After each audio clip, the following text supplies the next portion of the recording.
সংসদের বিশেষ কমিটির বৈঠকের খবর সংগ্রহ করছেন সহকর্মী মাহিলা ইসলাম। আরো তথ্য জানতে যুক্ত হব তার সঙ্গে। মাহিলা, প্রথম দিনের বৈঠক কখন শুরু হয়েছে, এছাড়া কি পর্যালোচনা আসতে পারে 133টি অধ্যাদেশের, বিস্তারিত জানতে চাই।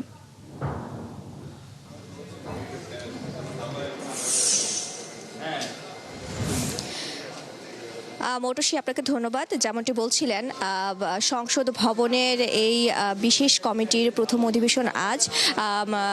সভাপতি জয়নুল আবদিনের নেতৃত্বে এইখানে 13 জন সদস্যের মধ্যে 12 জন উপস্থিত রয়েছেন, কারণ এখানে একজন সদস্য, যিনি ঢাকা 8 আসনের সদস্য মির্জা আব্বাস, তিনি অসুস্থ থাকার কারণে তিনি এই প্রথম অধিবেশনে উপস্থিত থাকতে পারেননি।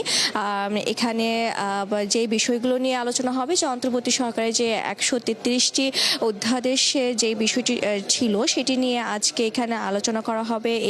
এই অধ্যাদেশগুলোর মধ্যে অবশ্যই জুলাই যে যোদ্ধাদের যে দায়মুক্তি সেই বিষয়টি রয়েছে, এবং সেখানে জুলাই সনদের বিষয়ে একটি সিদ্ধান্ত এবং সংবিধান সংশোধনের যে বিষয়টি রয়েছে সেগুলো উল্লেখযোগ্য বিষয়। এগুলো নিয়ে আলোচনা হতে পারে বলে আমরা জানতে পেরেছি, এবং বৈঠকটি এখনো চলমান রয়েছে। বেলা 11টা নাগাদ এই বৈঠকটি শুরু হয়। এখানে বৈঠকে যে অন্যতম সদস্য স্বরাষ্ট্রমন্ত্রী সালাউদ্দিন আহমদ, তিনি এখানে উপস্থিত রয়েছেন, এবং তিনি তার আগেই বলেছেন যে সরকার গঠন করার আগে থেকেই, যখন এটি বিএনপি যে দল, তারা প্রথম থেকেই জুলাই সনদের প্রতি শ্রদ্ধাশীল এবং জুলাই যোদ্ধাদের প্রতি শ্রদ্ধাশীল, এবং 24-এর পক্ষে তারা 24-এর যে আকাঙ্ক্ষা সেটি আসলে বিএনপি সরকার ধারণ করে। তো সেই বিষয়টি মাথায় রেখেই এই বৈঠকে আলোচনা হবে, সেই বিষয়টি আশ্বস্ত করেছে। এবং আমরা জামায়াতের পক্ষ থেকে, যে জামায়াতের নায়েবে আমির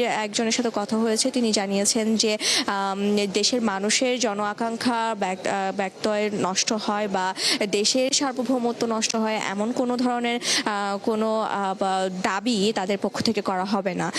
সব মিলিয়ে বলা চলে যে এখানে জুলাই যে চার্টার রয়েছে, জুলাইয়ে যে সংবিধান সংশোধনের যে বিষয়টি রয়েছে, এটি মূলত বেশ ফোকাস করেই এই বৈঠকটি করা হচ্ছে, এবং এরপরে সিদ্ধান্ত নেওয়া হবে যে সেটি কতটুকু পর্যন্ত কি বাস্তবায়িত হলো। বৈঠকটি যদিও এখনো চলমান, শেষ হলে অবশ্যই আমরা জানতে পারবো মৌটুসী।